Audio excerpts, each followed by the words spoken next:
Hammaga salom do'stlar. Bugun biz yana Qasos Koridor 5 haqida gaplashamiz. Aslida hatto suratga olish ishlari ham yakunlangani yo'q, ammo ba'zi detallar hozirdanoq ma'lum. Men bu film haqida o'z fikrlarimni aytmasdan tura olmayman. Qiziqishim katta. Marvel Studios filmda qatnashadigan aktyorlar tarkibini ko'rsatdi va ular orasida momaqaldiroqlar jamoasining ko'pgina a'zolari mavjud. Faqat Taskmaster yo'q. Negaligi tushunarli menimcha. Aktyorlar orasida Luis Pullman ham bor. Demak, qo'riqchi Qasos Koridor 5 da qatnashadi. Men esa qo'riqchini Taskmaster o'ldiradi deb o'ylagandim. Bu albatta hazil. Albatta qo'riqchi omon qolishini hamma bilgandi. Mana endi biz uning Qasos Koridor 5 filmida qatnashishini ham bilib oldik. Balki biz hatto uning kuchini Thor bilan ham solishtira olamiz. Chunki Chris Hemsworth ham filmda bor. Bu men uchun juda muhim. Thor filmi men uchun Marvelning eng yomon filmi. Chunki Thor xuddi masxarabozdek ko'rsatilgan. Ammo Qasos Koridor 5 filmida biz uni yana o'sha jiddiy va ruhan kuchli holatida ko'ramiz. Eslatib o'taman, film rejissyorlari Aku Kurosawa Qasos Koridor 3 filmida ham ishlashgandi va Thor o'sha filmda juda yaxshi ko'ringandi.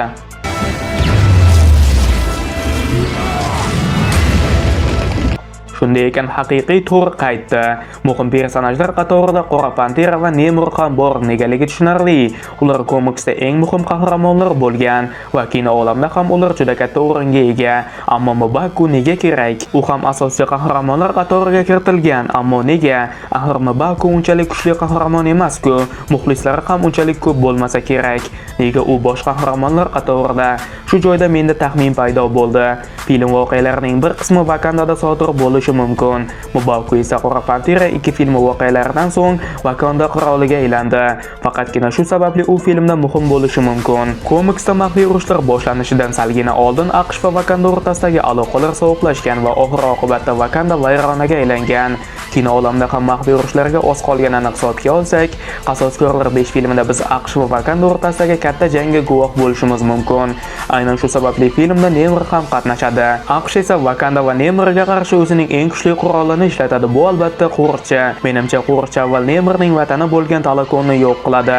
Shundan keyin biz Namorni bemalol Qasoskor deb atashimiz mumkin. Chunki u qo'riqchidan qasos olish uchun Wakandaga keladi. Shaxsan men anchadan buyon Namor va qo'riqchining jangini ko'rishni istayman. Oxirida albatta Thor Wakandaga kelib kim kuchliligini ko'rsatadi. Bu albatta mening taxminim. Ammo oxirgi paytlarda mening ko'p taxminlarim to'g'ri chiqyapti. Shunday ekan buni eslab qoling. Endi aniq faktlarga qaytamiz. Qasos Koridor 5 filmida ko'plab mutantlar qatnashadi. Eski filmlardagi Professor X, Magneto, Tungi Ilon, Mystic va Hank McCoy, ya'ni mana bu ko'k maxluq filmda aniq qatnashadi. Ko'rinib turibdiki, bizga eski filmlardagi X odamlar koinoti ko'rsatiladi yoki shunchaki unga o'xshash olam. Bu hattoki Kapitan Marvel 2 filmidagi Monika tushib qolgan parallel olam bo'lishi ham mumkin. Har holda o'sha olamda Hank McCoy bor edi. Chinning Tatum ijrosidagi Gambit personajiga kelsak, uning boshqa X odamlarga aloqasi bo'lmasligi mumkin. Menimcha u ko'proq TVA bilan bog'liq bo'ladi. Chunki u TVA haqidagi komiksda paydo bo'ldi. TVA tashkiloti esa filmda eng katta o'ringa ega bo'lishi mumkin. Chunki Qasos Koridor 5 filmi butun multikoinot uchun eng katta xavfni ko'rsatishi kerak. TVA esa multikoinotni himoyalayotgan eng katta kuchlardan biri. Albatta Lokidan keyin eng kuchli qahramon hisoblanayotgan Loki multikoinotni ushlab turibdi. Demak, hamma narsa vayron bo'lishi va maxfiy urushlar sodir bo'lishi uchun avval Lokini kimdir yengishi kerak. O'sha kimdir kimligini hamma bilib turibdi menimcha. Robert Downey Jr. ijrosidagi Doktor Doom teaserda u eng oxirgi stolda o'tiribdi, chunki hamma narsa qiyomat bilan tugaydi, ya'ni hamma narsa Doom bilan tugaydi. Shu sababli ham film nomi Qasos Koridor qiyomat kuni, ya'ni Doomsday. Ammo men haligacha Kangning qaytishiga ishonyapman. Hech kim ishonmasa ham men Kangning qaytishidan umidimni uzmayman. Aynan u filmning bosh o'zi bo'lishi ham mumkin. Bu albatta faqat mening taxminim. Hamma narsa aniqdek ko'rinyapti. Kang filmda qatnashmaydi.